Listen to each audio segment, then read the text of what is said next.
오늘 우리가 마주한 본문 같은 이런 구간을 지나는 것이 사실 욥기에서 되게 어려워요. 얼핏 보면 24, 25, 26장 크게 어렵고 되게 철학적으로 깊고 그런 내용은 없어 보이는데 어떤 부분이 이런 구간을 지나가기가 참 욥기가 어렵게 만들어졌냐 하면 욥기 전체 주제에 입각하여 볼 때 이게 대체 무슨 말이지? 를 파악하기가 좀 어려운, 그게 욥기가 어려워요. 예전에 제가 욥기 강의하다가 30 몇 장에서 포기했다 그랬잖아요. 전도사 때. 그때 길을 잃어서 포기한 거예요. 모든 성경은 일관성이 있거든요.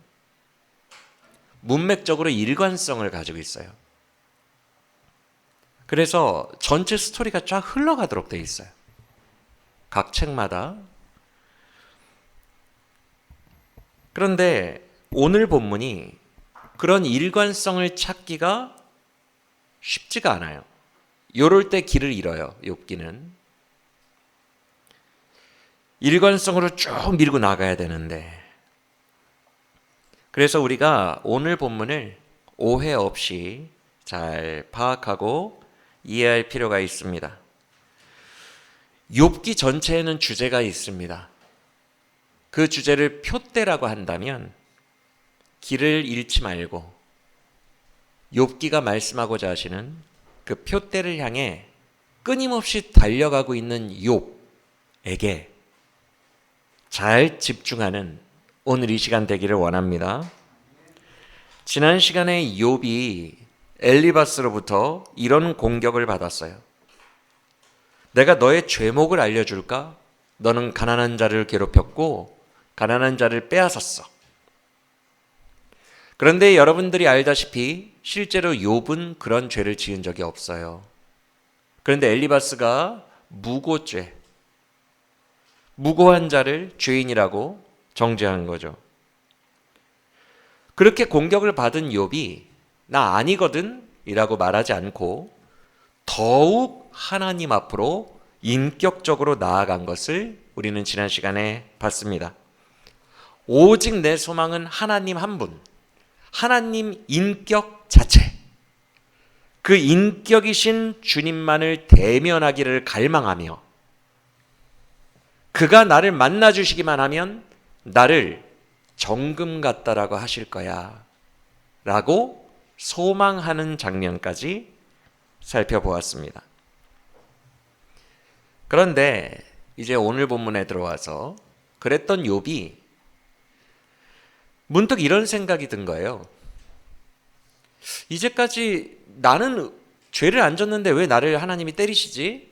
내 문제만 집중하고 있었는데 가만히 보니까 인류 보편적으로도 이게 문제가 돼요. 그래서 본인 문제에 골몰하던 그가 인류 보편적 문제로 그걸 확장시키는 것이 24장입니다. 즉, 보편적 인간들이 처한 철학적, 실존적 문제로 확장시킨 거예요. 그것이 오늘 24장에서 우리가 확인할 수 있는 욥의 신학적 전진입니다. 그래서 24장의 내용은 사실 되게 단순합니다. 친구들의 주장처럼 이 땅이 인과응보 방식대로 안 된다라는 거예요. 24장 역시 계속 그 얘기예요. 너희들은 선인이 복받고 악인이 벌받는다라고 하지 아니야. 인류 보편적으로 그게 아니라고 이 이야기를 24장에서 하고 있어요. 그러면서 특히 악인들이 잘 사는 것에 대해서 또 언급을 합니다. 21장에서도 길 가는 사람 잡고 물어봐라. 악인이 꼭 벌받는지. 이렇게 얘기했거든요. 비슷한 얘기를 또 합니다. 악인이 잘 먹고 잘 살더라.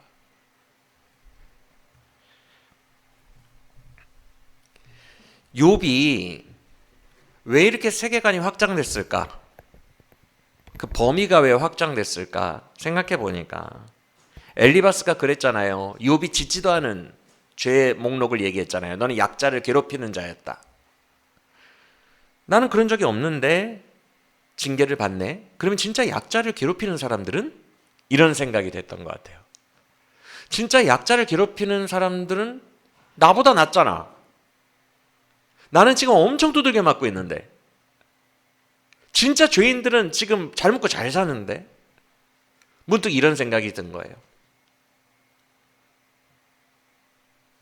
즉 죄 지은 자는 떵떵거림에 살고 의롭게 산 자는 고통 중에 사는 인과응보 사상을 역전시켜버리는 그 반대의 일들이 실제로 이 땅에서 비일비재하게 일어난다는 거죠. 그래서 24장은 그 내용인데 일단 초반은 어렵지 않아요. 집에서 읽어오신 줄 믿습니다. 24장 초반부는 어렵지 않아요. 2절부터 한번 볼까요? 쭉쭉 봅시다. 24장 2절 따라오세요. 쉬우니까. 2절과 3절에서 악인들은 약한 자의 땅도 뺏어버리고 가축도 뺏어버린다. 이 말로 시작합니다. 그러면서 4절과 5절에서 그렇게 다 뺏기니까 약하고 가난한 자들은 결국 강자로부터 쫓겨나서 하루 먹기 바쁜 삶을 살아간다. 그런데 그렇게 열심히 정작 일해도 5절 자기 자식들 먹이려는 생각으로 열심히 일하는데 정작 자기와 자기 가족은 먹을 게 없고 자기가 일한 대가가 고스란히 악한 부자들에게로 돌아간다라고 6절로 8절까지 가난한 자와 약한 자의 일함은 다 부자 배만 채워주더라. 악인들 배만 채워주더라 라고 말씀하고 있습니다. 맞습니까? 어렵지 않죠? 이 초반부는 어렵지 않아요. 그래서 9절을 보시면 심지어 그 악인들은 가난한 자 중에 고아, 아빠가 없는 고아를 뺏어간다. 엄마 품에서. 그러면서 엄마를 노예로 삼고 네 아들 찾고 싶으면 이래 라고 얘기하고 그 뺏어간 고아도 노예로 살고 볼모로 잡는다. 그래서 11절을 보시면 그 악한 부자들의 집에서 노예처럼 노동을 하는데 정작 본인은 일하고도 먹지 못하는 삶을 산다. 쉽죠? 예, 다 그 내용이죠. 여기까지는 어렵지 않은데 중요한 것은 이제 12절입니다. 그렇게 말한 욥이 12절에서 뭐라고 얘기해요? 이게 관건이에요. 이렇게 약하고 가난한 자의 신음소리가 온 세상에 가득한데 인류 역사에 가득한데 하나님은 그들을 외면하신다. 이게 핵심입니다. 이게 욥이 말하고 싶은 거예요. 하나님은 그들을 방치하신다는 거예요.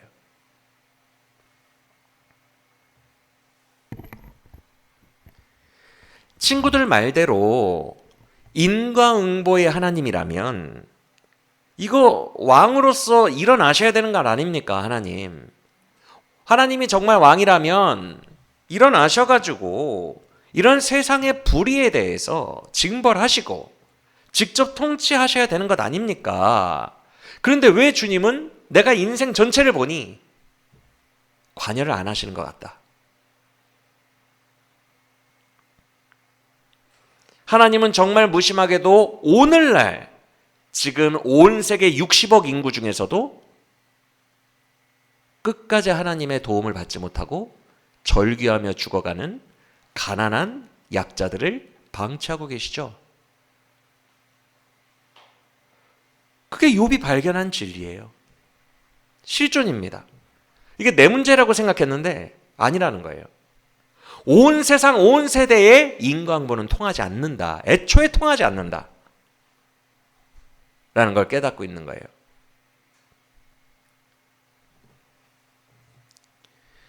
여러분, 인류 역사 속에 노예들 얼마나 많이 죽었어요, 일하다가. 노예제도라는 게 사라진 지가 얼마 안 됐죠. 얼마나 많은 노예들이 절규하다가 구원 못 받고 죽었어요. 도움 못 받고. 인간보에 하나님이 살아계시면 그러면 안 되죠. 그냥 두면 안 되죠, 그거. 근데 이제까지 인류 역사 내내 두셨다고요, 그냥. 냅두셨어요. 이 부조리함을 욥이 고발하고 있는 거예요. 그러면서 24장 13절 이하를 보세요. 이제부터 조금 어려운데 말이 어려운 게 아니라 개역 개정 성경이 잘못된 거예요. 번역이 잘못돼서 어려운 거예요. 자, 이제부터는 번역의 어려움이기 때문에 잘 설명을 들으시길 바랍니다. 여러분을 오해시켰던 것은 욥기 자체가 아니에요. 번역이 오해시킨 거예요. 번역이. 24장 13절 이하를 보시면 그런 지금 욥이 말한 악인들은 광명의 빛을 배반하는 자들이며 밝은 빛이 내리쬐이는 바른 길에 머물지 않고 늘 은밀한 밤에 활동을 하더라. 이런 얘기를 한 거예요. 지금 악인들에 대한 이야기예요. 즉 쉽게 말하면 13절은 뭐냐면 악인들은 빛을 싫어한다. 은밀하게 밤에 행한다. 밤에. 낮에 광명한 빛을 다니는 걸 별로 안 좋아한다. 이렇게 얘기를 하는 거예요.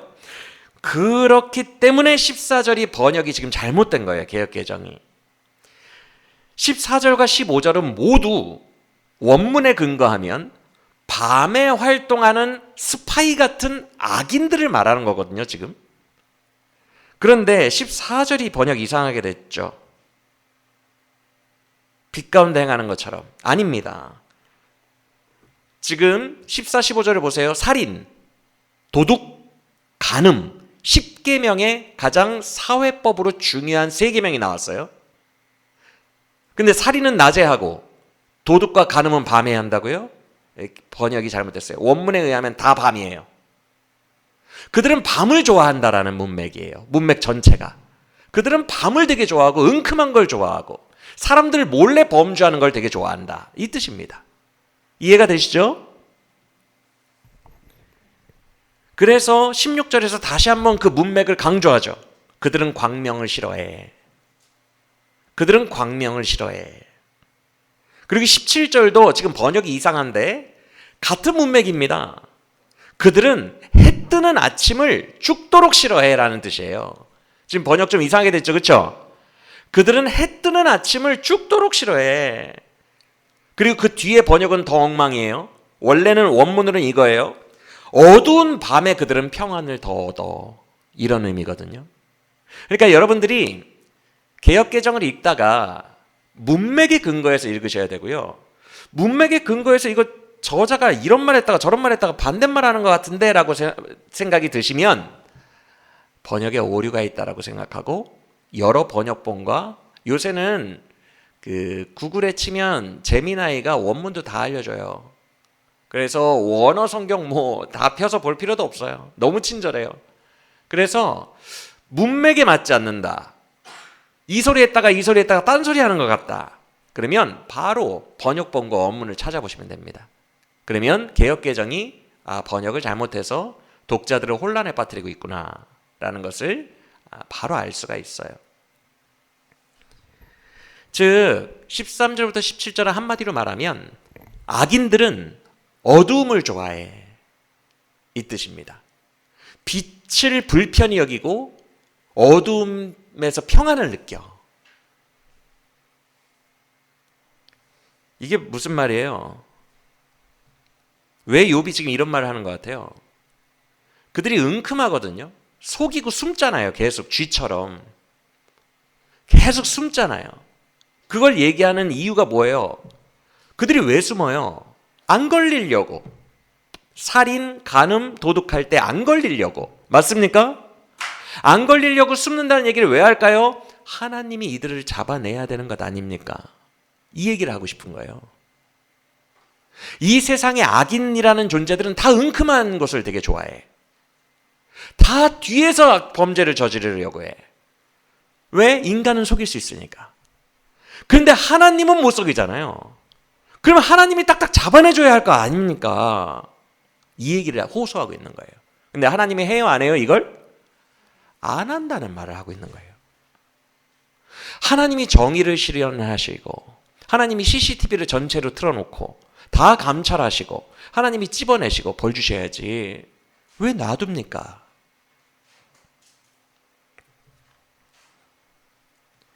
그래서 24장 1절에서 이렇게 출발했던 거예요. 지금 1절이 나는 무슨 말을 하려고 한다라는 욥의 주제를 말해줘요.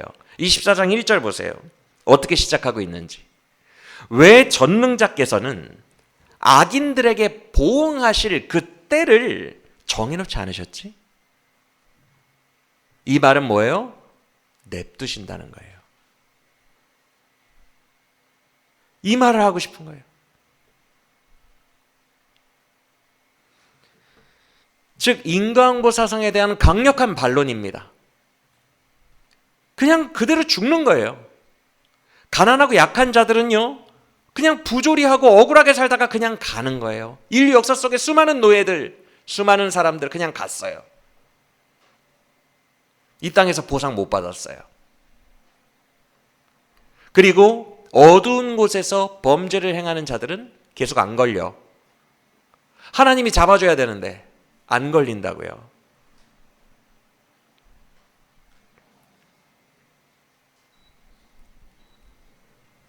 그런데 아까도 말씀드렸다시피 악인이 잘 살더라 이 말은 우리가 이미 21장에서 배웠어요. 욥이 21장에서 되게 많이 얘기했어요. 악인이 떵떵거리면서 잘 살더라. 세상은 부조리하더라.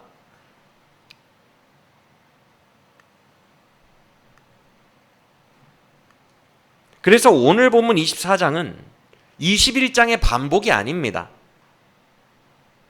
21장 때는 친구들의 말에 반론을 제기하기 위해서 너희들 말대로 안 되는데 인과응보 반대던데 실존은 이 얘기를 했다면 24장은 하나님을 정죄하고 있어요. 다시 21장은 이 세상의 실존이 너희들 말대로 안 풀리던데? 인과응보대로 안 되던데? 악인이 더 잘 살던데? 라고 실존, 팩트, 현상만 얘기했다면 24장은 어떻게 신학이 발전했냐 하면 왜 그러지? 하나님이 놔두시네? 라며 하나님을 데려왔다고요. 계속 하나님 언급을 하고 있어요. 하나님 이거 잡아주셔야 되는 거 아니에요? 왜 무관심하세요? 왜 방치하세요? 하나님 왜 일 안 하세요? 라고 하나님을 지금 재판에 불러온 것처럼 얘기하고 있어요. 이게 달라진 점이에요. 21장과. 이해하시겠죠?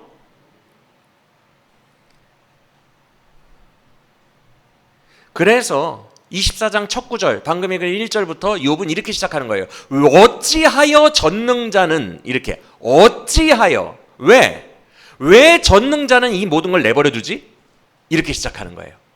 전능자는 하나님 공격하는 듯 보이는 거예요.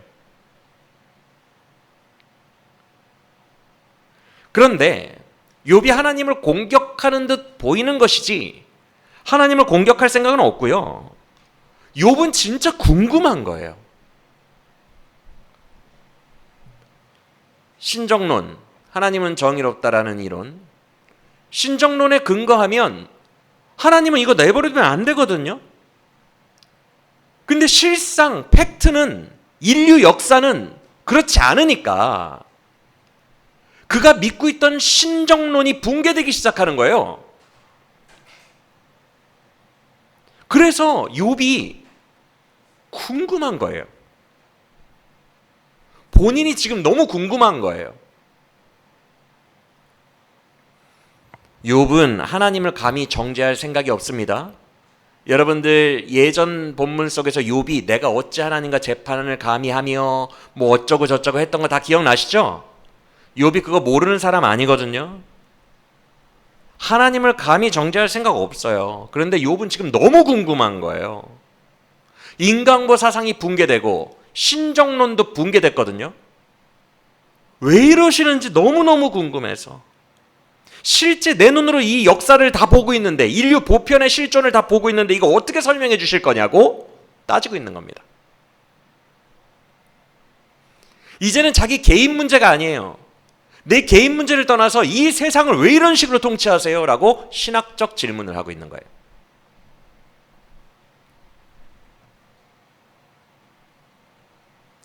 그게 24장인데 이제 다시 돌아와서 24장 18절 이하를 보시면요. 이제 18절 이하는 너무 어려워요. 번역이 엉망이라서 그래요. 진짜 18절 이하는 제가 보면서 개역 개정은 정말 한숨 나오고요.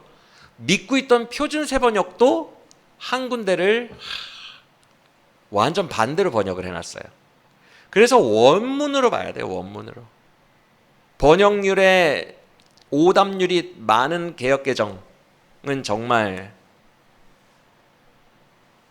염두에 두고 보셔야 되고, 원문을 직역한 표준 세번역도 정반대로 번역한 게 있어요.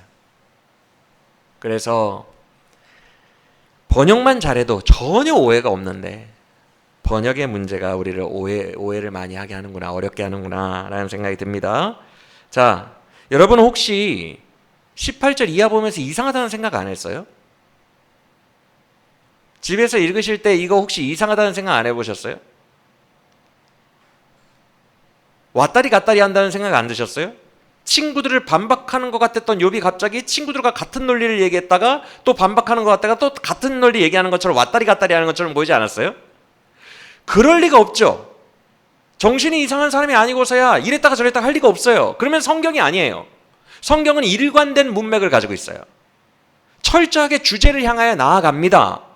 여러분 토론회나 TV에서 말할 때도 물은 빨개라고 했다가 갑자기 되게 파랗지 않아? 이러면은 이상한 거죠. 말도 안 되는 거죠. 한번 빨갛다라고 주장을 했으면 계속 빨갛다라고 해야 되죠. 그렇죠? 말도 안 되는 거예요. 특히 권위 있는 책인 성경이 이 말했다 저 말했다는 건 말도 안 되는 거예요. 문맥으로 쫙 흐르고 있어요. 하나의 주제로.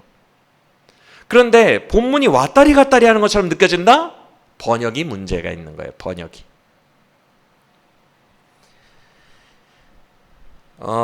그래서 제가 이 부분은 사실 오래 설명할 필요가 없습니다. 오늘 영적 주제에 그렇게 깊게 중요한 건 아니기 때문에 오래 설명해 드릴 필요가 없지만, 그래도 설명 안 하고 넘어가는 것도 적절하지 않은 것 같아서 빠르게 원문 근거로 이 구절들을 설명해 드리겠습니다. 여러분들이 꼭 기억하셔야 할 것은 문맥이에요. 24장 1절부터 욥이 뭘 얘기하겠다라고 선언하고 출발했어요? 나는 이 땅에서 악인들이 잘 되도록 방치하는 하나님의 부조리에 대해서 이야기하겠다라고 선언하고 시작했죠. 항상 성경을 읽을 때 그 사람이 그렇게 밀고 나가고 있다고 하면 중간이 좀 왔다 갔다 하는 것처럼 느껴져도 여러분의 머리는 일관성을 유지하고 있어야 돼요. 지금 욥이 그걸 주장하고 있으니까 그 얘기일 거야 라고 힘을 줘야 돼요. 머리에. 일관성에 힘을. 자, 봅시다. 18절부터 20절을 보시면 어떤 내용입니까? 말 자체는 쉬워요. 그 악인들은 결국 세상에서 저주를 받을 거고 그 복을 하나님이 다 뺏을 것이며 최악의 심판을 받을 것이고 부모에게조차도 잊어지고 구더기가 그들을 반기게 될 거다. 그들의 시체를. 악인들의 멸망에 대해서 말하고 있죠. 그렇죠? 맞습니까? 그래 독자들은 뭐야 갑자기 악인들이 떵떵거리면 잘 산다더니 왜 18절부터 갑자기 친구들과 같은 지지하는 듯한 발언을 하지? 악인들이 멸망받는다고 그러지 왜 또? 그래서 표준세 번역은 18절의 제일 앞에 독자들이 오해하지 않도록 원문에 근거하여 이런 말을 남겨놨어요. 자네들은 이런 식으로 주장하지? 라는 단어를 넣어놨어요.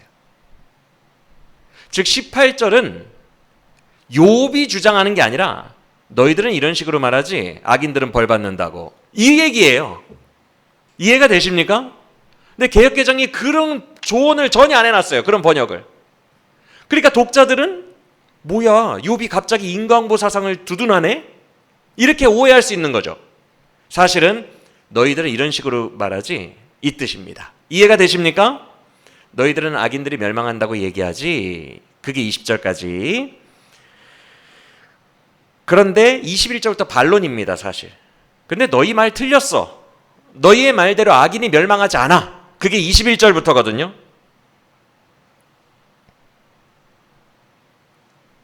그런데 21절부터가 더 혼돈 그 자체입니다. 번역이. 잘 따라오세요. 일단 21절은 쉬워요. 근데 너희들 말대로 안 돼. 악인이 멸망해야 되는데 그렇지 않아. 라고 하며 21절은 이렇게 도입합니다.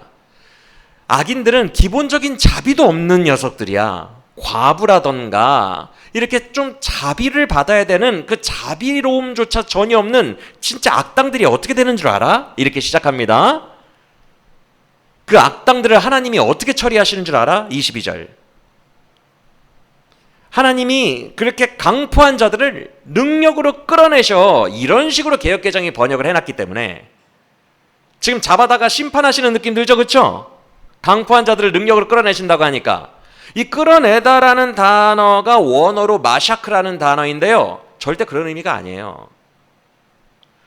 인도하신다라는 뜻이 돼요.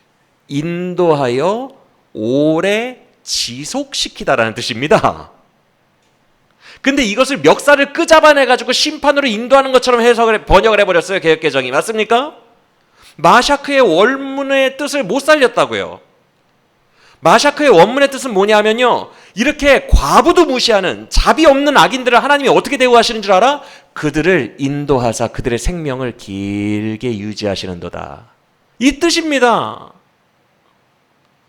하나님이 그들을 더 떵떵거리게 살게 해준다는 거예요. 더 장수하게 해준다는 거예요. 즉 일관성, 그 문맥, 어김이 없습니다. 욥은 계속 같은 얘기를 하고 있어요. 그리고 22절 뒷부분도 번역이 정말 카오스, 혼돈 그 자체예요. 원문으로는 이런 의미입니다. 죽음을 앞두고도 악인들은 안 죽고 벌떡벌떡 살아나더라. 이 얘기예요. 죽을 것 같다가도 다시 오뚜기처럼 살아난다. 즉 여러분 절 보세요. 지금 개역개정은 악인들을 하나님이 죽이신다는 것처럼 번역해놨지만 절대 그게 아니라 정말 무자비한 악인들도 하나님은 장수하게 하시고 그 장수하는 과정 속에서 위기를 경험하면서 악인들이 죽을 것 같은 때에도 살려내신다는 거예요. 저는 그래서 이 구절로 이만희가 다시 나오려나, 그 악인이 장수하는 이만희 살아나오려나, 감옥에서 죽어야 되는데. 그래서 딱 욥의 감정입니다.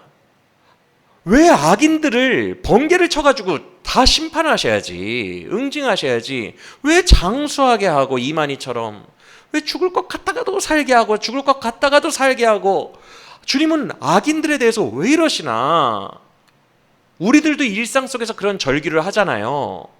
여러분이 악인이라고 생각하는 뉴스에 나오는 사람들이나 이런 사람들 중에 얼마나 질기게 끝까지 가는 사람들이 많습니까? 맞아요? 정말 이번에는 그 사람 정치 인생 끝났다. 이번에는 정말 경제 인생 끝났다. 안 끝나요. 풀뿌리처럼 살아서 다시 등장합니다. 맞아요, 틀려요? 어쩜 이렇게 오뚜기 같은지. 지금 욥이 그걸 고발하는 거예요. 이거는 하나님이 도우시는 거다. 놀라운 얘기를 하는 거예요. 하나님이 악인을 돕고 계시는 거다. 그래서 주어가 하나님인 거예요. 하나님이 강포한 자들을 그의 손으로 인도하사 장수하게 하시는도다. 이거 놀랍지 않아요, 여러분? 욥이 감히 하나님을 주어로 삼고 있다는 거. 선 넘는 것 같지 않아요? 맞습니까? 하나님이 악인을 돕고 있다라고 명확하게 얘기하고 있어요, 지금. 이거는 아주 파격적인 얘기예요. 21장 때는 현상만 얘기하고 이런 얘기 안 했는데 24장에서는 더 나아가는 거예요. 악인에게 복 주시는 하나님. 그리고 23절은 여러분 그렇게 보니까 쉽죠? 그 윗절과 연결지어서 보니까 쉬워지죠. 이제 23절은 하나님은 악인들에게 평안을 주시며 그들을 지탱해 주신다. 맞습니까? 근데 요건 또 표준세 번역이 잘못 번역해놨어요. 가난한 자들을 이라고 앞에 번역해놨어요. 그러니까 다들 지금 번역하는 분들이 혼란인 거야, 혼란. 원문에는 가난한 자들이라는 말이 없거든요, 전혀. 근데 막 의역을 집어넣은 거예요. 그래서 저는 개역개정과 표준세법을 같이 보다가 혼돈, 혼란.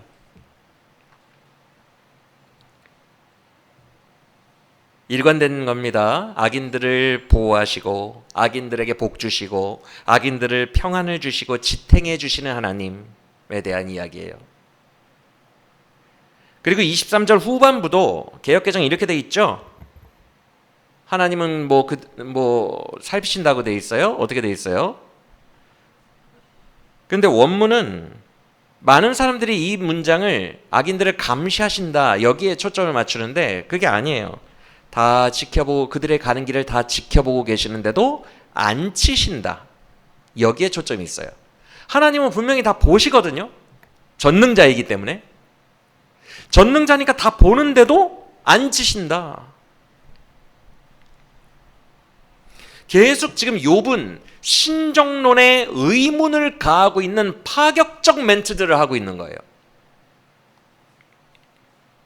그래서 24절은 이 문맥에 근거하여 이런 뜻입니다. 그 악인들은 결국 죽고 멸망은 하기는 해. 그런데 인생 살 동안, 이 잠깐이라는 말이 인생 살 동안은 높이 살다가 죽을 때만 공평해, 이 뜻입니다. 죽을 때는 똑같이 죽어요.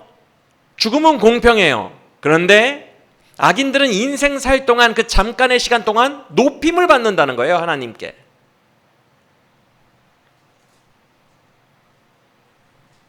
그런 후에 25절에서 욥이 이렇게 말하죠. 24장의 결론이거든요. 마지막 절에서 뭐라고 합니까? 내 말이 틀렸다고 생각하는 사람 나와봐, 이 뜻이에요. 근데 개역개정이 또 잘못해놨어요. 가령이라는 말은 원문에 없습니다. 그런데 개역개정이 가령을 넣어놨어요. 그래서 가령 내 말이 틀릴 수도 있지만 이렇게 힘 빠지게 번역을 해놨어요. 절대 아니고요. 원문에 근거하면 내 말이 틀렸다고 생각하는 사람 나와서 반론 제기해봐, 이 뜻입니다. 이해가 되십니까? 나에게 논박해보라는 거예요. 이런 나의 이 세상을 관찰하는, 이 세상 인류의 보편적인 노예제도라든가 가난한 자들과 억울한 자들이 그렇게 복받지 못하고 죽어가고 악인들은 복받으면서 죽어갔던 이 인류 역사 전체에 대한 나의 통찰, 틀렸다고 생각하는 사람 나와봐 라는 얘기예요. 그렇게 24절이 마치고 있는 거예요. 24장이. 이해가 되시죠?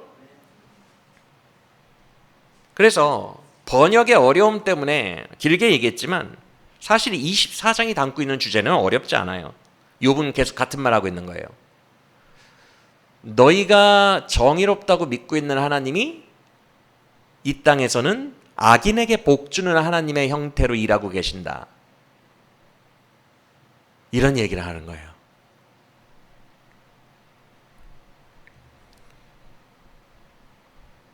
악인이 복받고 떵떵거리고 살아가는 것을, 그 원인을 누구로 지목하고 있다고요? 하나님으로 지목하고 있다고요. 감히. 무엄하게도. 그런데 잘 들으세요. 여기서부터 욥이 왜 그럴까요? 이거 대답하시면은 박수. 아니 욥이 지금 선 넘고 있잖아요. 여러분, 무엄하게 악인을 복 주시는 하나님이라고 지금 막 매도하고 있잖아요. 그렇죠? 왜 그럴까? 욥이 왜 그럴까요? 어떻게 이런 논리가 나와요? 아니 왜 서로 아들과 엄마가 미뤄요? 엄마가 안 돼요? 그럼 재원이가 얘기해봐. 중얼중얼 그랬어? 엄마 방언한 거 아니야? 에? 의인이. 에? 아, 맞아요. 그것도 하나의 원리가 될 수 있겠죠. 혹시 다른 거? 선하신 하나님. 에? 믿지 못해서.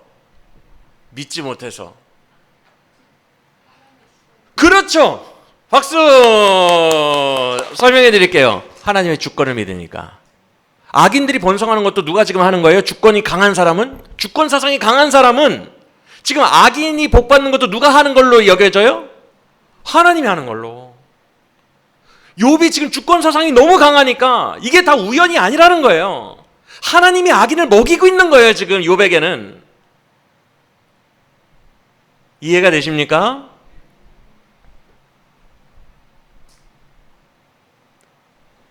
욥의 모습을 보면 한편 무엄하다라고 생각할 수도 있어요. 근데 그게 아니에요. 하나님은 나중에 욥의 편을 들어주세요. 맞습니까? 욥은 무엄한 게 아니에요. 그는 인간의 실존 앞에서 진실하게 마주하며 진실하게 하나님 앞에 지금 토로하고 있는 거예요. 이해되지 않는 인간의 실존 문제를 가지고 하나님 앞에 나아가 묻고 있는 거예요. 무엄한 게 아니라 묻는 거예요. 하나님, 인간의 실존이 이런데 어쩌라는 겁니까? 무엄하다는 이유로 내가 경험하고 있는 이 실존에 대해서 말도 못합니까?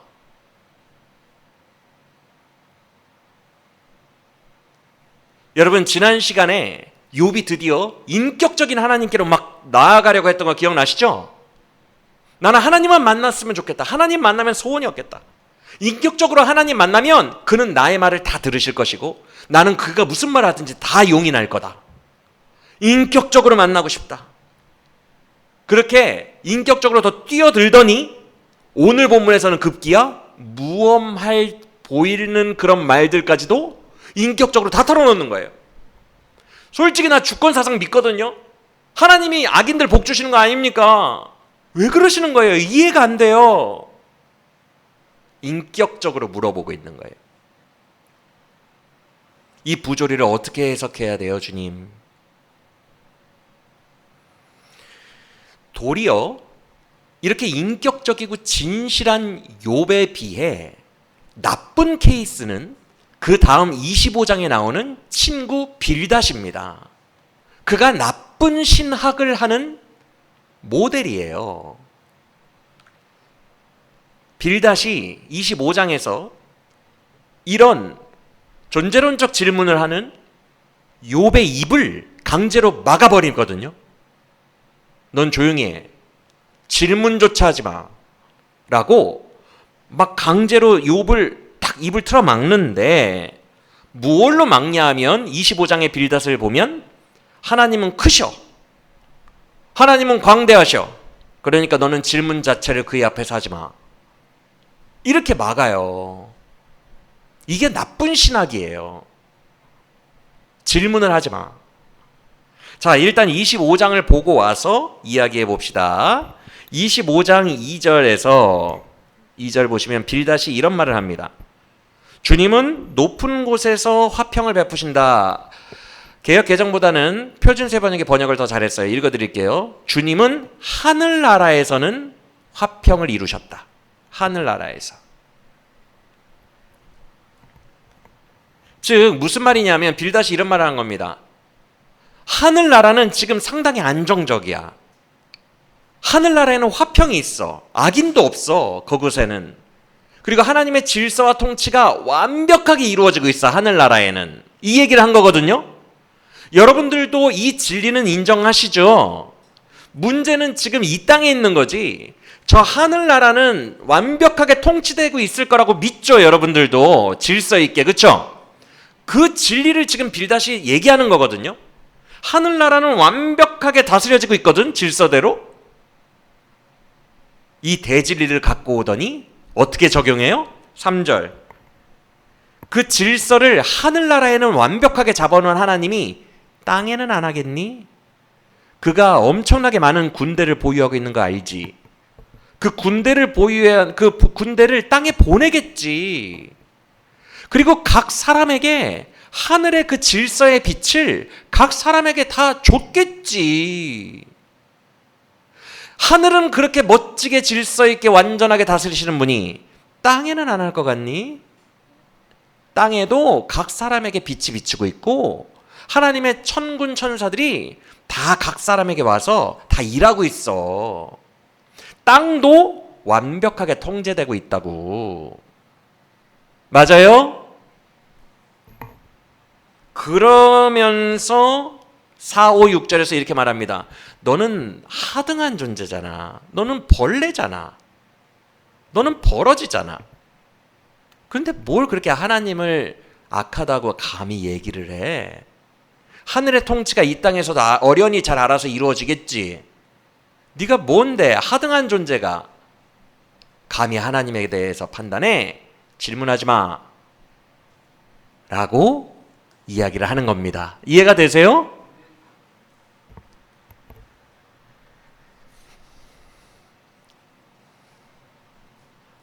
그래서 4절 이하의 여자에게서 나온 자들은 다 죄인이다. 이 말은 원죄론 비슷하게 느껴지지만 원죄론이 아닙니다.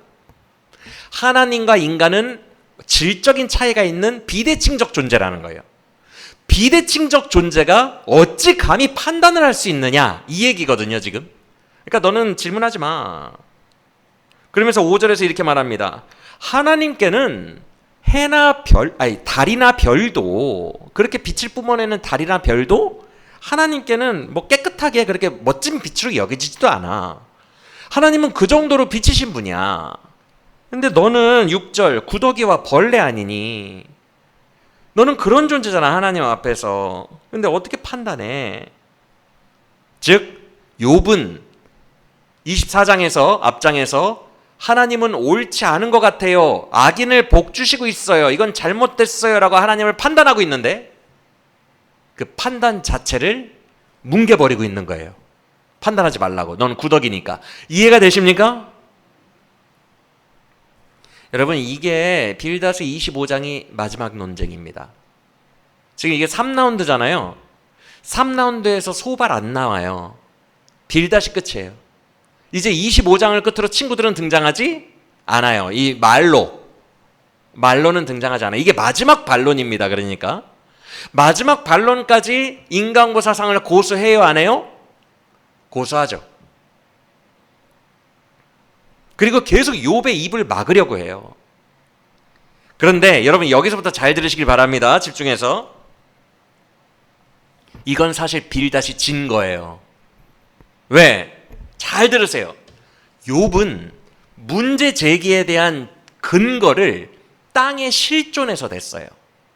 봐라, 사람 붙잡고 봐라, 인류 역사 봐라, 노예제도 봐라, 억울하게 죽어간 수억 명을 봐라, 이게 실제잖아, 팩트잖아 라고 땅의 일로 증거를 제시했으면 상대방도 땅의 일로 반론을 해야 돼요. 이해가 되십니까? 아니거든? 땅을 보니 안 그렇거든 이라고 땅으로 반론을 해야 되는데 반론을 지금 못하는 거예요. 왜? 진 거니까. 이 인류 역사 속의 보편적 실존을 빌다시 반론을 제기할 수가 없어요. 팩트인데. 그러니까 비겁하게 하늘로 올라간 겁니다. 땅의 일은 땅의 일로 승부를 걸어야 되는데 졌으니까 하늘로 올라가서 하늘에 뭔가 거대한 걸로 눌러버리고 싶은 거예요. 이해가 되세요? 비겁한 거고 사실상 진 거예요.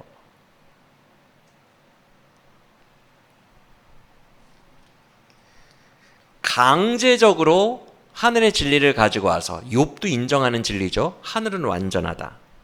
그 진리를 가지고 와서 강제로 누른 거죠. 여러분 잘 들으세요. 이것이 바로 잘못된 신학이에요. 잘못된 케이스예요.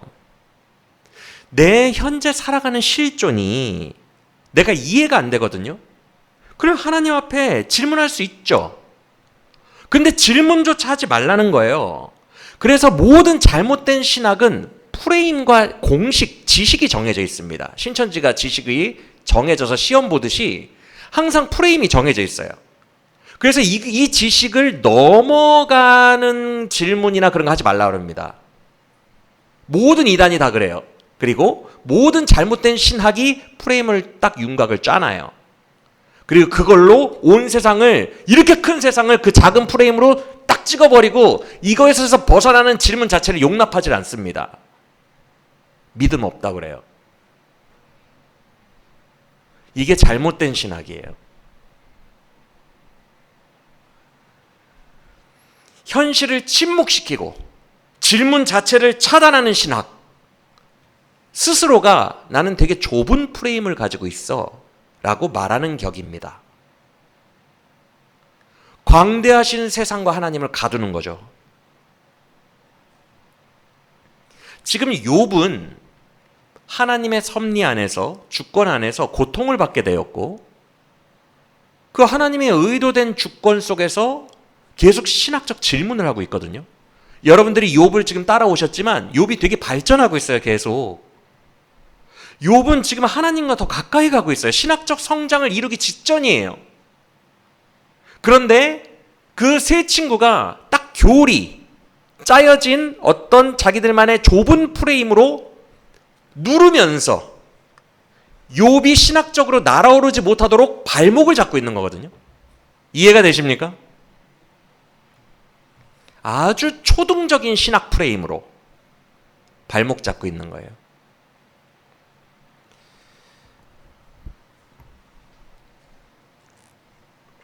자, 그런데 욥기가 재밌는 게요.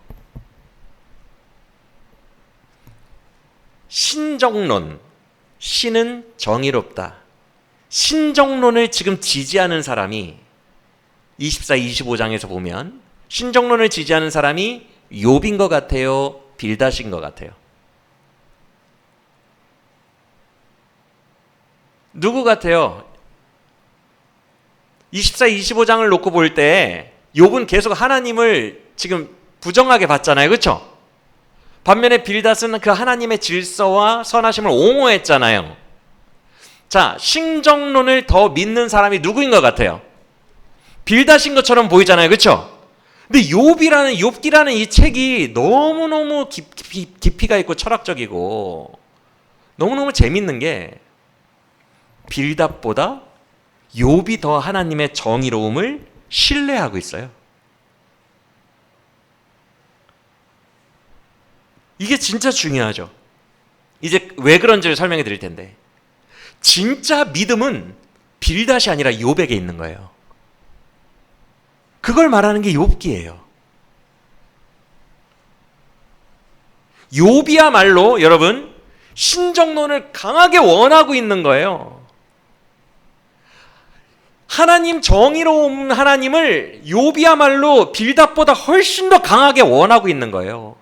그러니까 정의롭지 않은 실존의 세상에 대해서 하나님께 정면으로 맞닥뜨리는 거예요. 그가 누구보다도 더 이걸 강하게 원하기 때문에. 이해가 되십니까? 그는 갈망하고 있어요. 정의로운 하나님에 대해서 갈망하고 있어요, 욥은. 그러니까 이 질문을 멈출 수가 없는 거예요. 욥의 의도는 하나님을 감히 깎아내리고 하나님을 모독하는 게 절대 아니에요. 다만 매우 진지할 뿐이에요. 매우 진실할 뿐이에요. 매우 용기 있을 뿐이에요. 매우 하나님을 원하기 때문에 그래요. 그래서 욥이 진짜 믿음을 가지고 있다는 거예요. 그는 진지하고 치열하게 신학적으로 전진하고 있어요. 하나님께. 할렐루야. 그래서 진짜 믿음은 빌닷이다, 욥이다? 욥에게 있었다는 거죠. 그걸 욥기가 이런 배치로 아이러니하게 독자들에게 계속 더 깊이 있고 통렬하게 말하고 있는 거예요. 즉 욥은요, 아까도 살펴봤지만 누구보다도 더 주권을 믿거든요. 맞아요? 그러니까 친구들은 주권적 하나님을 경외하지 않아요. 욥은 하나님을 원래 경외하는 사람이라고 1, 2장에 되어 있어요. 욥은 하나님을 되게 경외하고 주권적인 하나님을 되게 믿다 보니까 이 현실에서 일어나는 일들이 더 괴로운 거예요. 친구들은 의문도 없어요. 왜? 하나님을 안 믿거든. 공식을 믿거든. 기도하면 복 받는다. 공식을 믿거든요, 그들은. 그러니까 이 땅에 일어나는 실존에 대해서 질문조차 없어요. 근데 욥은 주권을 믿으니까 더 힘든 거예요. 왜 악인들이 복을 받지? 이 모순과 이 역설이 그를 되게 힘들게 하는 거예요. 그런데 더 잘 믿을수록, 욥처럼 더 잘 믿을수록 되게 힘들거든요. 그게 신앙입니다. 그런데 욥은 포기하지 않아요. 지난 시간에 주권의 양면성 배웠죠, 그렇죠? 욥은 그 주권의 양면성을 연결해주는 십자가의 복음을 모르잖아요. 그렇죠? 그 양면성을 연결해주는 유일한 하나님의 지혜는 십자가의 복음이거든요. 기억나시면 아멘. 근데 욥은 이걸 모르잖아요. 그러니까 파고 들어가면 들어갈수록 양면성이 점점 더 벌어지는 거예요. 욥의 삶에. 이 모순이 더 깊어져. 그래서 너무 힘들고 이해가 안 돼요. 보통 사람은, 인간은 모순을 만나거나 난제를 만나면 포기해버립니다. 그게 믿음을 버리는 거예요. 근데 욥은 절대 포기 안 해요. 그게 믿음이에요. 인간이 어떤 존재인지 아세요? 인생 살다가 난제를 만나면, 예전에 말씀드렸죠? 신천지 같은, 무당 같은 단순 명쾌한 교리를 찾아갑니다. 인간은 이런 모순적인 하나님을 철학적으로, 신학적으로 계속 질문하고 돌파하지 않아요. 그냥 단순하게 믿고 의지하는 걸 원해요. 무당한테 가서 부적 붙여, 그러면 날 거야. 그런 걸 원해요. 예언 기도하는 사람한테 가서 아유 11조 떼먹었지, 11조 해봐, 그러면 이제 될 거야.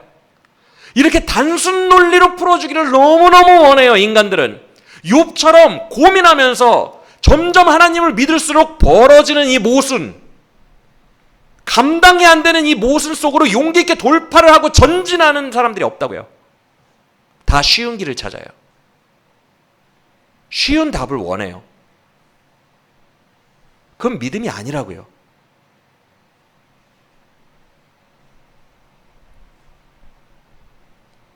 지금 세 친구가 쉬운 교리를 믿고 있어요. 단순한 교리. 여러분, 인격적으로 계속해서 주님을 포기하지 않고 밀어붙이며 인격적으로 주님을 향해 나아가는 것, 그분 자체를 포기하지 않고 인생의 어려움 속에서도, 이해되지 않는 상황 속에서도 그분께로 끝까지 나아가는 것, 그것이 하나님이 기뻐하시는 믿음인 줄 기억하시길 바랍니다. 욥이 그렇게 했어요. 그런데 놀라운 게 뭔지 아세요? 지금 빌닷이 뭘로 욥을 눌러놨다고요? 이 땅에서 논쟁이 안 되니까, 졌으니까 하늘에 욥도 인정하는 진리를 가지고 와서 욥을 눌러놨다 그랬죠? 그 논리가 뭐예요? 하나님은 엄청 크시고 너는 벌레와 같아. 되게 비대칭적이야. 이 논리죠? 하나님의 크심을 근거로 갖고 왔죠. 그렇죠? 그러면서 질문 자체를 하지 말라 그랬잖아요. 그러면 저나 여러분 같으면 이제 26장에서 욥이 왜 비겁하게 하늘로 도망가니? 땅에서 얘기하자라고 땅으로 그 상대방을 다시 이 무대로 끌어와서 싸울 거라고 생각을 하잖아요. 그렇죠? 그런데 욥이 안 그러고 놀랍게도 자기도 하늘로 올라가요. 그러면서 뭐라고 말하냐면, 그래, 하나님 크셔. 그런데 나는 하나님이 크셔서 더 질문한다. 이렇게 마치는 게 26장이에요. 이해가 되십니까? 하나님이 크시니까 질문을 안 하는 게 아니라, 하나님이 크시니까 나는 하나님께 분명히 다른 답이 있을 거라고 믿어, 이 얘기예요. 할렐루야. 즉 같은 무대에서 전혀 다른 얘기를 하고 있어요.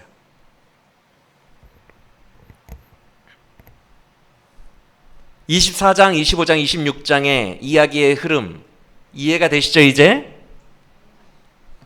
그래서 26장을 보면, 이제 보세요 눈으로. 26장을 보시면 1절부터 4절은 사실상 비꼬는 거예요. 뭐라고 말하는 거예요? 이런 거죠. 아이고 참 잘도 가르친다, 이런 얘기입니다. 여러분들도 이거는 느껴지셨죠? 읽으시면서. 왜냐하면 지금까지 문맥 속에서 욥이 친구들을 칭찬한 적이 한 번도 없으니까 점점 갈등이 심화된 문맥이잖아요. 지금까지 20장에 내려오도록. 그런데 갑자기 여기서 잘 가르쳐줘서 고마워 이러겠습니까? 당연히 비꼬는 거겠죠. 문맥의 근거에서. 그렇죠? 그래서 비꼬는 거예요. 아이고 참 잘났다. 참 잘 가르친다. 어려운 지경에 빠진 친구에게. 이렇게 말하더니 4절에서 매우 공격적인 말을 합니다. 근데 이게 뭐 공격적인 게 아니라 역시 비꼬는 거예요. 4절이 무슨 말이냐 하면 이건 표준세 번역은 영이라고 해놨거든요. 정신. 사실 루아흐니까 원문으로 영입니다. 영. 그래서 표준세 번역을 보면 너는 무슨 영을 받아서 지금 그런 얘기를 하니? 이렇게 얘기하고 있거든요. 무슨 영을 받았느냐. 근데 개역개정은 무슨 정신으로 그런 말을 하냐? 이렇게 말하거든요. 이게 무슨 말이냐 하면 여러분 이런 얘기 혹시 안 들어봤어요? 뭔 사람들끼리 얘기하다가 뭐야 넌 딴 나라에서 왔냐? 이런 얘기 들어보셨어요? 어떤 느낌인지 아세요? 뭔 헛소리야 지금 이 얘기를 하는 거거든요. 그 얘기예요. 너는 뭐 어디 마귀에게서 영을 받아다가 얘기하는 거니? 너는 뭔 영으로 얘기를 하는 거야? 왜 헛소리야? 이 얘기를 일축하는 겁니다. 빌닷의 이야기를. 여러분 예를 들어서 월드컵 남아공전 때 답답했어요? 안 답답했어요? 초등학생들도 한국 경기력이 안 좋았다라는 것을 느꼈어요. 초등학생들도 경기력이 안 좋았다. 남아공전에서는. 이건 명백한 사실이에요. 그래서 우리 대한민국 축구 어떻게 해? 막 이렇게 얘기하고 있는데 어떤 사람이 갑자기 딱 오더니 홍명보 감독 전술 너무 좋은데? 3차전 때 전술 빛났어 막 이러면 다들 벙져가지고 보면서 뭔 헛소리야 너 다른 나라에서 왔니? 이러죠? 그 얘기예요. 너 뭔 헛소리야 다른 나라에서 왔니? 뚱짠지 같은 소리 하지 마. 그렇게 4절에서 일축하고 5절부터 자기 이야기를 합니다. 여러분 인간의 실존이 너무 명확한데 이런 팩트들, 명백한 팩트들 앞에서 그 협소한 교리를 고집하는 그런 자들 얼마나 우스워요. 얼마나 안타까워요. 명백한 팩트들 속에서 헛소리를 하고 있는 거죠. 헛소리. 어디 영을 받아왔기에 그런 헛소리를 하느냐 라고 욥이 말하는 것처럼 정말 헛소리예요. 헛소리. 진짜 신학이 아니라는 거예요. 그러면서 욥은 5절부터 이제 진짜 신학으로 나아가는 거예요. 아까 말씀드린 것처럼 그래 하나님은 크셔. 그래서 나는 더 질문할 거거든. 이렇게 이해가 되시죠? 5절 이하를 봅시다. 여기는 쉬워요. 여러분들도 아마 술술 읽으셨을 거예요. 번역이 뭐 그렇게 크게 잘못된 것도 없고 맥락이 일치합니다. 5절 이하 보시면 어떤 맥락이냐 하면 여러분 이건 잠깐 저를 보세요. 하나님의 크심을 이제 5절 이하에서 설명하는데 아까 24장에서는 너도 보이고 나도 보이는 이 세상 인간들의 실존에 대해서 얘기했죠. 그렇죠? 그런데 26장은 괜히 구름 얘기하고 북쪽 하늘 얘기하고 그런 게 아니에요. 뭐 다른 거 많잖아요. 북쪽 하늘 말고도 산 얘기할 수도 있고 뭐 많잖아요. 해, 달, 별 얘기할 수도 있고. 그런데 굳이 구름, 북쪽 하늘 뭐 이런 것들을 빼온 이유가 욥이 문맥적으로 하고 싶은 얘기가 있어서 그래요. 그게 뭐냐 하면 아까 24장은 인간 세계, 인간이 인식할 수 있는 세계를 얘기했어요. 그런데 하나님의 크심을 얘기할 때 인간의 인식 범위 바깥만 얘기하고 있습니다. 이해가 되세요? 인간이 인식할 수 있는 범위 바깥도 주님이 주권적으로 통치하실 정도로 주님은 커. 이 이야기를 하고 싶은 거예요. 이해가 되시죠?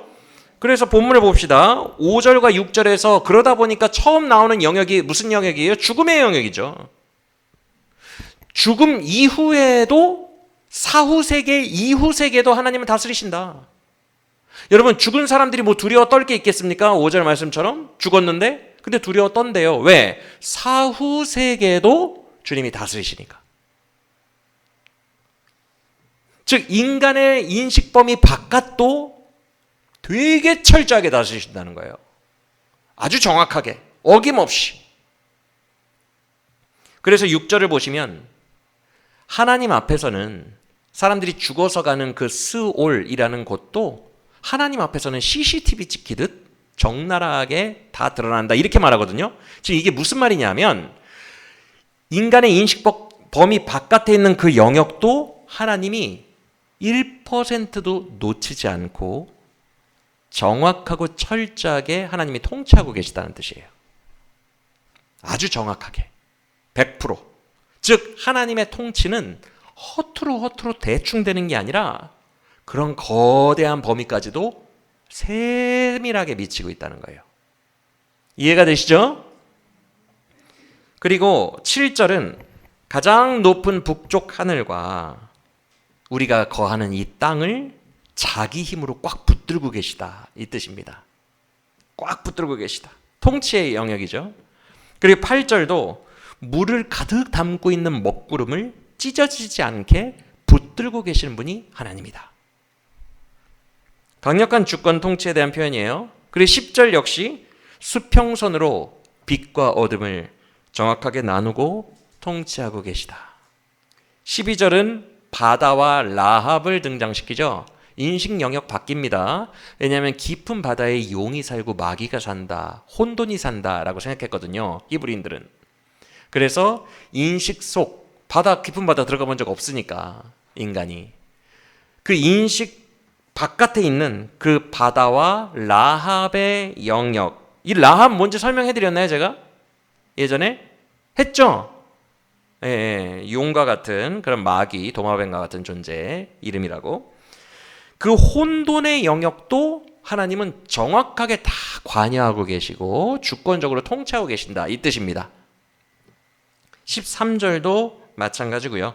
13절 뱀이 아무리 빠르게 도망가도 주님의 통치 범위 안에 다 있다.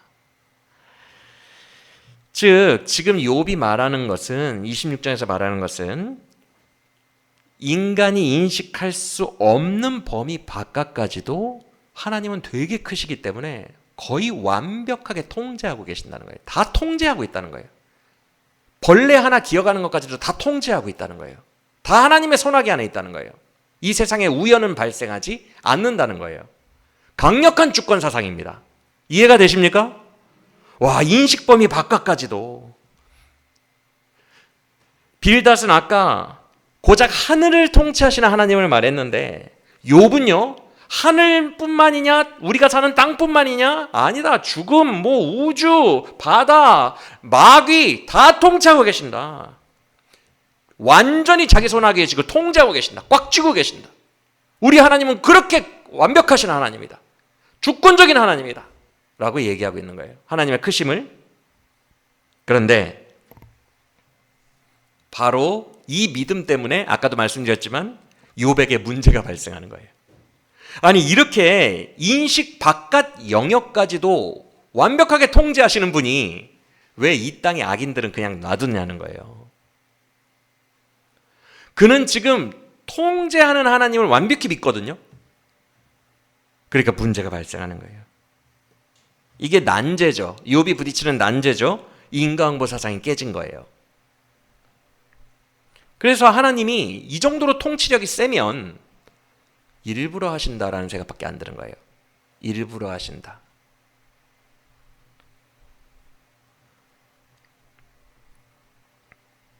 즉 이게 욥을 더 힘들게 하는 거예요. 잘 들으세요.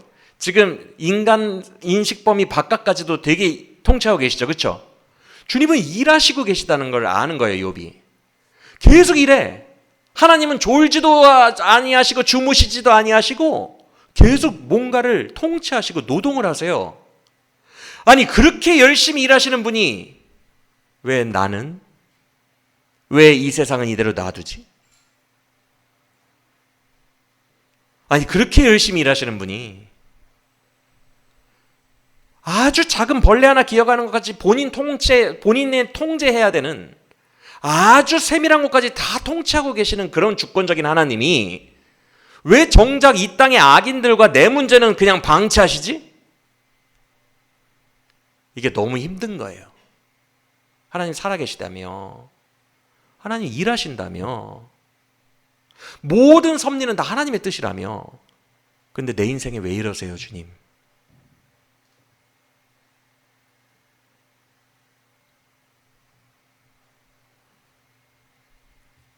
이게 욥의 고민이에요. 그리고 오늘날 우리 신자들의 고민입니다. 맞습니까? 그래서 욥기를 기록하신 거예요. 이게 곧 신자의 고민이니까. 이게 성도의 인생이니까. 여러분들도 살면서 그런 거 못 느껴보시지 않았죠? 다 한 번씩은 느껴봤죠? 아니, 우리 하나님 살아계시다며요. 24시간 졸지도 않으시고 주무시지도 않으시고 열심히 일하신다며요. 아니, 그 일을 열심히 하시는 분이 왜 나는 그냥 놔두냐는 거예요. 살아 역사하신다며요. 인간의 역사에 주권적으로 개입하셔서 막 홍해도 가르시고 한다며요. 그런데 내 삶에는 왜? 내 기도는 왜 안 들어주시고 나를 내버려 두시고 나를 왜 방치하시나요? 라는 생각이 날마다 들지 않으십니까?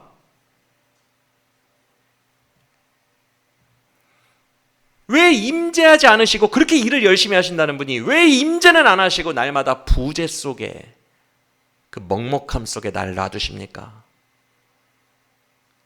이런 실존적 질문들이 욥뿐만이 아니라 저와 여러분에게도 오늘날 우리의 실존 속에 늘 존재한다는 것입니다.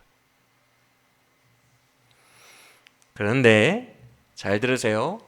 이런 오리무중에 이해되지 않는 상황 속에서도 욥처럼 끈질기게 나아가는 걸 하나님은 욥기에서 이게 믿음이다 라고 하신다는 거예요. 옆에서 넌 그냥 조용히 해. 넌 질문 자체를 하지 마. 교리 다 짜놨잖아. 그냥 단순 무식한 이 신학, 이 무당처럼 단순하게 말해주는 이 신학, 이걸 믿어 라고 옆에서 새 친구처럼 계속 발목을 잡으면서 이 오리무중의 삶 속에서 하나님께로 나아가는 것을 방해해도 현혹되지 마시고 멈추지 마시고 여러분의 인격적인 하나님께로 각자 나아가셔야 된다고요. 계속 나아가야 된다고요. 여러분의 살아계신 하나님께로. 여러분은 이미 욥처럼 믿고 있어요. 믿고 있기 때문에 힘든 거예요, 지금. 아예 안 믿는 사람은 질문조차 없어요. 고통도 없다고요. 주님 살아계시다며요. 나한테 왜 이래요? 라는 질문이 나온다는 것 자체가 여러분 안에 믿음이 있다는 거라고요. 할렐루야. 여러분 이미 욥처럼 믿고 있어요. 그리고 이게 성도의 실존이에요. 욥처럼 나아가세요. 끝까지 포기하지 말고.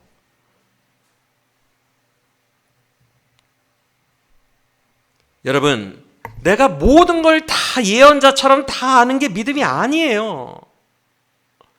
믿음은 아무것도 보이지 않을 때에도 그를 신뢰할 수 있는가? 이걸 믿음이라고 합니다. 할렐루야. 하나님은 그런 욥을 기뻐하시며 그런 믿음을 가진 성도들을 오늘날까지도 똑같이 기뻐하신다는 것을 기억하시길 바랍니다. 그래서 오리무중일 때가 여러분이 믿음을 발휘할 때예요. 그때가 하나님이 믿음을 원하실 때예요. 여러분이 아버지를 믿을 때가 바로 이때라는 것을 기억하시길 바랍니다. 그런데 앞에 말씀드린 것처럼 빌닷은 하나님이 크시니까 너는 조용히 해 라고 했고요. 반대로 26장에서 욥은 하나님이 크시니까 나는 계속 질문할래 라고 얘기했다 그랬죠? 이게 왜 그럴까? 왜 두 사람은 하나님은 크시다라는 같은 명제를 가지고 한 명은 조용히, 한 명은 질문, 왜 이렇게 달라질까? 명제는 같은데. 그 이유가 26장의 마지막 구절인 14절에 있습니다. 그 전까지 욥이 인식범위 바깥에 있는 영역에서도 하나님이 통치하신 걸 다 설명했죠? 그 위까지 13절까지, 그렇죠? 그렇게 설명한 후에 14절에서 이런 말로 결론을 냅니다. 그런데 내가 지금까지 설명한 거는 그의 행사하시는, 그의 일하시는 것의 단편일 뿐이다. 근데 이게 개역개정이 원문의 그 느낌을 못 살렸어요. 원어 그대로라면 하나님의 길에 끝자락이다라고 돼 있어요. 하나님의 길의 끝자락이다. 즉 하나님이 이렇게 뭔가를 일하시면서 계속 걸어가시거든요. 살아계시니까 믿습니까? 하나님도 하나님의 길이 있어요. 그가 행하시는 걸어가시는 길이 있어요. 살아 역사하시는 그 길을 막 그가 일하시거든요. 지금 엄청 일하고 계세요. 그런데 지금 내가 너에게 설명한 죽음 이후의 세계라던가 저 깊은 바다와 마귀의 세계라던가 이런 우리가 볼 때는 너무너무 대단한 우주와 이해되지 않는 그 세계들까지도 하나님이 다 통치하시는데 그렇게 우리의 인식 범위가 끝까지 극대화된 그것도 하나님이 걸어가시는 길의 끝자락일 뿐이다. 이해가 되십니까? 여러분 빙하가 위에 요만큼 떠 있으면 그 수면 속에는 이만한 빙하가 있다 그래요. 수면 속에 90% 이상의 덩어리가 있고 우리 눈에 보이는 건 요만큼만 수면 위에 나와 있다고 합니다. 욥이 그 얘기를 하는 거예요. 내가 지금 인식론적으로 인간의 인식을 극대화시켜 봤거든. 죽음 이후의 세계와 모든 우주 만물을 다 지금 얘기해 봤거든. 근데 이것도 하나님의 1%밖에 안 돼. 내 하나님은 그렇게 광대하셔. 인간은 그의 끝자락 일부분만 이해할 수 있는 거야. 내 하나님은 엄청나게 광대하셔. 우리의 인식을 뛰어넘는 분이야. 그래서 난 하나님이 그런 분이니까 끝까지 질문할 수 있어. 그에게는 다른 답이 있겠지. 이해가 되십니까?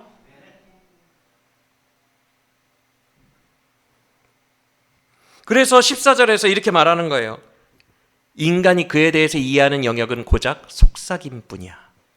그런데 그의 우레와 같은 큰 능력에 진짜 소리를 들을 자가 누구요? 우리가 하나님을 인식하는 것은 그냥 속삭임 수준이에요.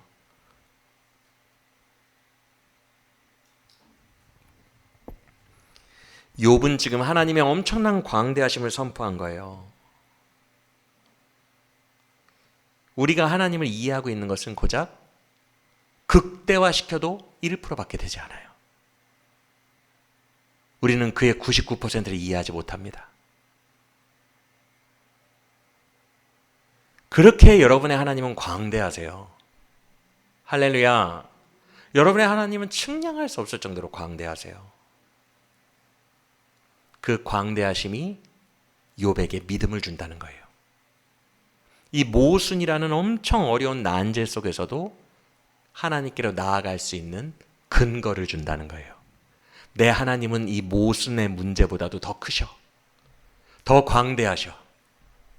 그에겐 답이 있을 거야.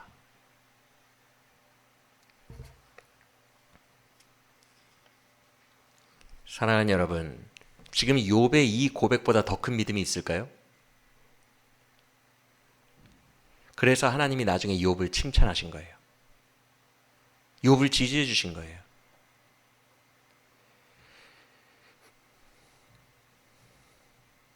진짜 믿음은 이런 믿음입니다.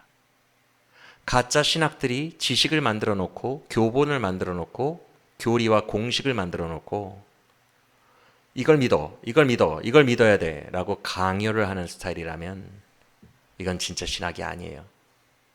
그 프레임 안에 하나님을 가두는 게 진짜 신학이 아니에요. 하나님은 엄청나게 광대하세요. 인간의 그 어떤 언어와 공식으로도 담아낼 수가 없어요. 하나님을 규정할 수 없어요. 돌과 나무와 같은 걸로 하나님을 만들어 놓을 수 없어요. 하나님은 인간의 인식 범위 바깥에 계신 분이에요. 엄청나게 광대하신 분이에요. 그를 어찌 한낱 인간의 공식과 지식과 교리로 설명해 내겠습니까?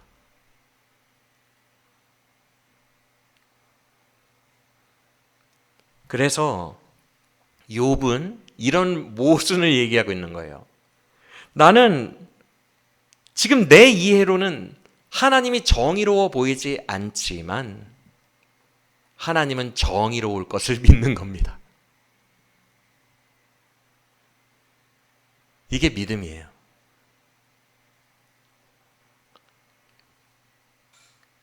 그래서 욥은 26장에 와서 놀라운 신학의 발전을 이루는 거예요. 그는 이렇게 고백하는 겁니다. 내가 그동안 알고 있다고 생각했던 신학은 광대한 하나님을 담아내기에는 너무 작았구나. 여러분, 그래서요, 신앙의 성숙은 여러분이 답을 많이 갖고 있는 게 성숙이 절대 아닙니다. 여러분이 뭔가를 이미 확립된 어떤 지식이라던가 확립된 교리 안에 갇혀 있다면 이미 그 신학은 죽은 거예요. 답을 많이 갖고 있는 게 성숙한 사람이 아니라 하나님이라는 분은 내 이해보다 훨씬 더 크시구나, 훨씬 크시구나라는 이 사실을 점점 더 진실하게 깨달아가는 사람을 성숙한 사람이라고 합니다. 할렐루야. 그래서 우리의 인생의 성숙의 과정은 하나님의 크심을 아는 거예요. 이걸 점점 알아가는 거예요. 나의 이해보다도 더 크시다는 것을. 그리고 그걸 알아가는 그 과정에서 인격적 관계가 발생합니다. 지금 욥이 하고 있는 이 행동이 인격적인 거예요, 여러분. 이해가 되세요?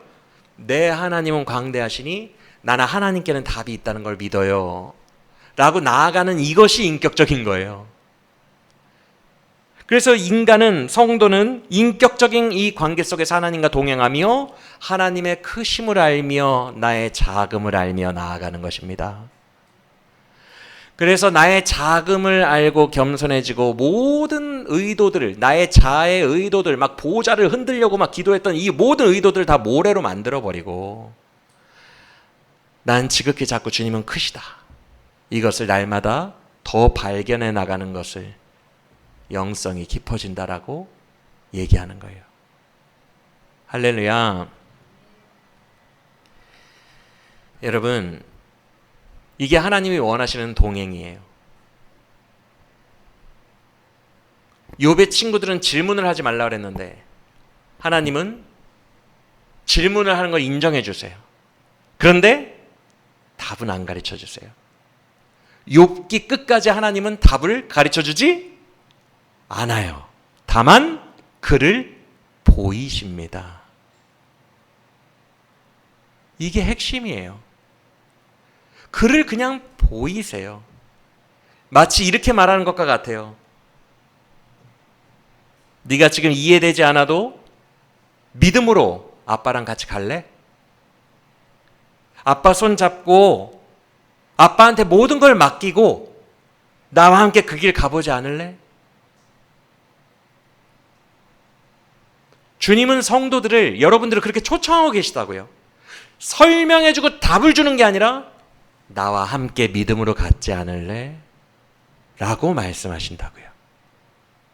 할렐루야. 하나님은요, 예언이랍시고 인간에게 구구절절히 말해주는 하나님이 아닙니다. 그건 불가능해요, 여러분. 왜? 아까 욥이 말한 광대하심이라는 논리 속에서 인간의 인식론 바깥에 있다고 그랬죠? 하나님이. 그쵸? 인간의 인식론 바깥에 있는 분이 어찌 인간에게 설명을 할 수 있겠어요? 예언 기도랍시고. 말이 된다고 생각하십니까, 이게? 우리들의 인생을 끌고 가시는데 나 한 명 인생 끌고 가는 것도 되게 복잡한 인생이거든요. 근데 그런 인생이 60억이에요. 서로가 서로를 만나고 서로가 서로에게 죄짓고 서로가 서로에게 사건을 발생시키고 이 사건을 해결하고 이 60억 명이 함께 충돌하며 만들어가는 이 방정식, 이걸 어떻게 설명할 거예요? 이 일어나는 모든 일들을 예언 기도하는 권사님한테 다 설명할 수 있다고 봐요? 이게 가능하다고 보십니까? 그건 무당이죠. 하나님이 어떻게 설명해요, 이거를? 인식록 바깥에 있는 건데. 그래서 하나님은 욥에게도 설명 안 하시는 거예요. 답을 안 주세요. 오직 이 말 한마디. 내가 너에게 왔으니 나와 함께 갈래? 믿음으로 나와 함께 갈래? 네가 이해를 못하니 내가 설명은 다 할 수 없지만 아빠와 함께 인격적으로 갈래? 그게 우리 기독교인들에게 요구하시는 하나님의 믿음입니다. 할렐루야. 어차피 이해 못하니까 그 복잡한 방정식을 얘기 안 해주신다고요, 여러분. 욥은 지금 그 길을 치열하게 뚫고 나가고 있는 거예요. 친구들의 계속되는 방해 속에서도 우리의 삶에 이런 믿음이 있기를 간절히 원합니다. 여러분의 삶에도 똑같이 초청하시고 손 내미시는 하나님의 손길을 느끼시길 바랍니다. 마치 이런 것과 같아요. 아이는 한 5살 배기 아이는 몰라요. 엄마 왜 이렇게 해? 엄마 왜 이 길로 가는 거야? 이 길 무서운데 어두운데? 그런데 엄마가 그걸 일일이 다 설명해 줄 수가 없어요. 해도 못 알아들어. 그러면 엄마가 잠깐 아이의 눈높이로 내려와서 눈을 맞추고 쪼그려 앉아서 이렇게 말하겠죠? 엄마 믿고 그냥 손잡고 가볼까? 그 말밖에 할 게 없어요. 그래서 하나님이 40장 이후에 욥에게 나타나신 거예요. 잠깐 쪼그려 앉아서 눈높이를 맞춰주신 거예요. 그것 외에는 할 말이 없습니다. 어차피 이해가 안 되는 인식 영역 바뀌니까. 이해가 되십니까?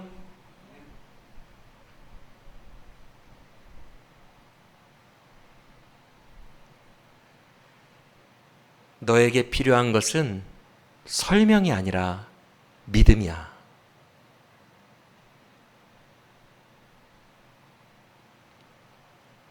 어차피 네가 담아내지 못하니 믿음으로 나를 따라와라.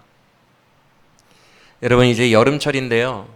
여름철에 바다에서 정말 위험한 현상이 있습니다. 저도 두려워하는, 바다를 좋아하는 저도 두려워하는 위험한 현상이 뭐냐면 이한류입니다. 이한류. 이한류는 갑자기 발생해요. 예고도 없고 몇 시간 동안 발생하는지도 몰라요. 그냥 갑자기 발생을 하는데 바닷물의 방향이 바뀌는 걸 말합니다. 바닷물이 갑자기 나를 먼 바다로 밀어냅니다. 육지로부터 더 멀리.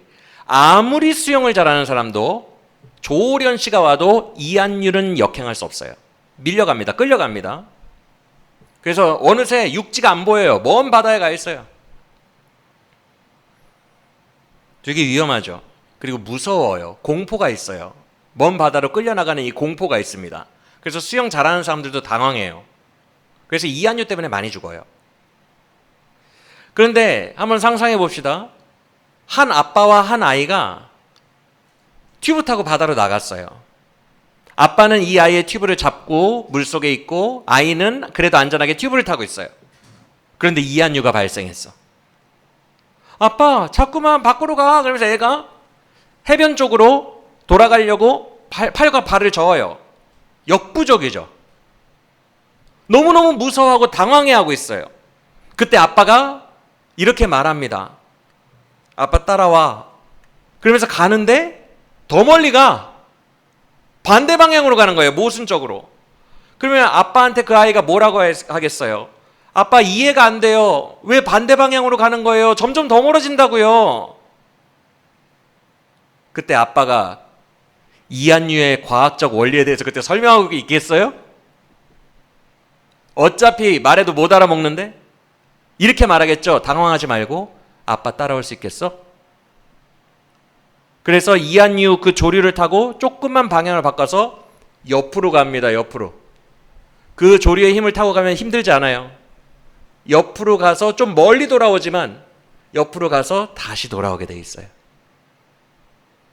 그 아이는 이해하지 못합니다. 아빠도 설명해 주지 않아요. 아빠 믿고 따라올 수 있겠어? 그냥 아빠에게 맡기고 갈 뿐이에요. 인생을. 그러면 그의 앞에 어느덧 다시 광대한 육지가 보이는 겁니다. 할렐루야. 이와 똑같아요. 아빠가 반드시 널 살려줄게. 아빠 믿고 따라와. 지금은 설명할 수 없어. 네가 그날의 천국에서는 알게 될 거야. 새로운 육체를 받았을 때는 알게 될 거야.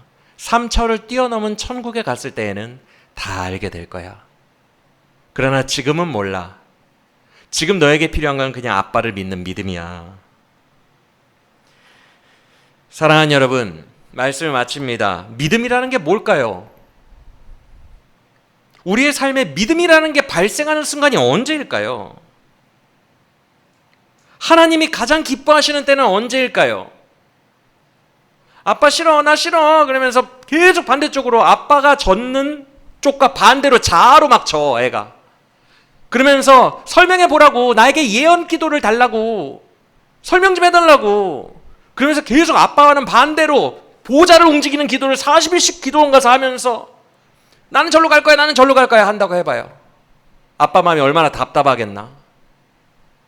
그런데 오늘날 세상은 반대로 말합니다. 40일 동안 보좌를 움직이는 기도를 기도원 가서 했다고? 믿음 좋네. 예언 기도를 받았다고? 믿음 좋네. 전혀 믿음이 아닌 것을 정반대로 가르치고 있어요.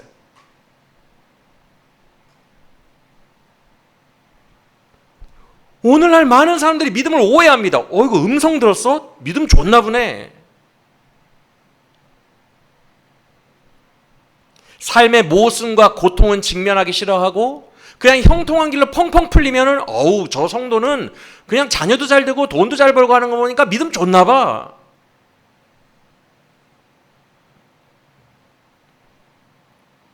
이게 다 드라빔이라는 우상 들어보셨죠?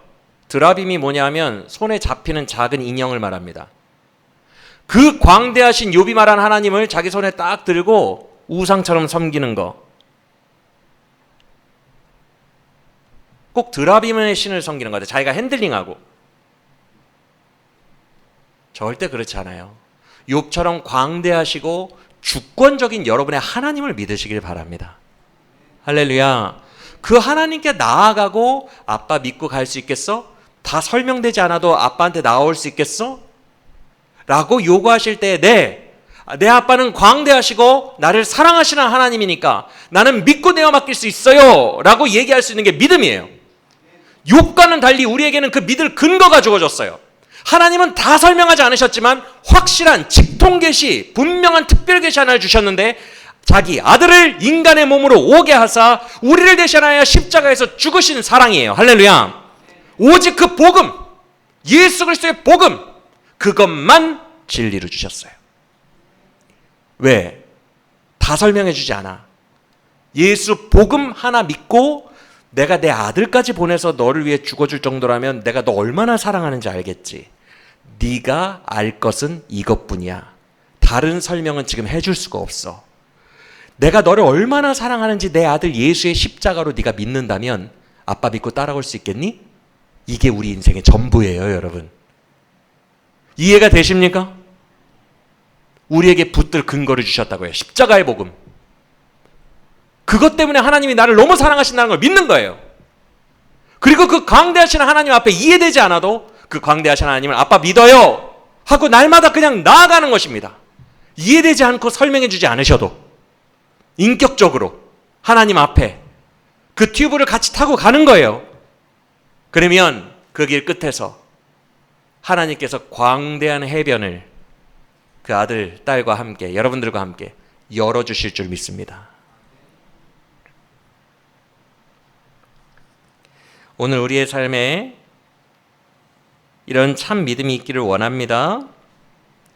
앞이 보이지 않아도 주님만 따르네. 날 택하신 주만 의지해 눈 감고도 뛰겠네. 이런 걸 믿음이라고 해요. 가장 포기하고 싶을 때 포기하지 않고 막막한 터널로 눈 감고 뛰어드는 걸 믿음이라고 합니다. 하나님 아버지는 그런 믿음을 기뻐하세요. 나는 작아도 하나님의 크심을 신뢰하고 가는 게 믿음이에요. 우리의 삶에 참 믿음이 있기를 원합니다. 흔들리지 마세요. 욥의 세 친구 같은 이상한 교리를 주변에서 얘기하는 거 흔들리지 마세요. 단순한 무당 부적 같은 교리 흔들리지 마세요. 여러분의 하나님께로 신학의 지평으로 담대하게 나아가세요. 인격적으로 나아가세요. 여러분이 붙들 것은 오직 십자가의 예수 그리스도의 날 위하여 죽으시고 부활하신 그 진리 위에는 생각 안 하셔도 됩니다. 평생 그거 하나만 붙들고 가셔도 돼요. 그것만 하나님이 명확하게 주신 계시예요. 할렐루야. 그래서 그것만 붙드시고 주변에 어떤 이상한 잡설에도 흔들리지 마시고 여러분의 인격적인 하나님께 예수 그리스도 안에서 담대하게 날마다 나아가는 우리 모두가 되시기를 간절히 원합니다. 오늘도 예배에 나와서 이 말씀으로 여러분 눈높이를 맞추고 쪼그리 앉으셨어요. 하나님이. 그 하나님을 느껴보시길 바랍니다. 사랑하는 내 아들아 내 딸아, 앞이 보이지 않아도 이해되지 않아도 믿음으로 아빠 따라올 수 있어? 지금은 이해가 필요한 시간이 아니라 믿음이 필요한 시간이란다. 아빠 신뢰할 수 있어? 라고 말씀하시는 그 하나님 아버지의 초청에 그 눈을, 그 손을 잡으시기를 예수 그리스도의 이름으로 축원합니다. 나는 아골골짜기라도 아빠 따라갈 거예요. 아빠를 신뢰해요. 나에게는 아버지 한 분밖에 없어요. 다 이해되지 않아도 아버지는 내 인생에 너무너무 선하세요. 아들 예수를 죽일 정도로 선하세요. 난 아버지를 신뢰합니다. 라고 고백하며 아골골짜기라도 따라갈 때에 여러분 눈앞에 너무 멀게만 느껴졌던 그 광활한 대륙이 다시 여러분 눈앞에 펼쳐지게 될 줄로 예수님의 이름을 믿으시길 바랍니다.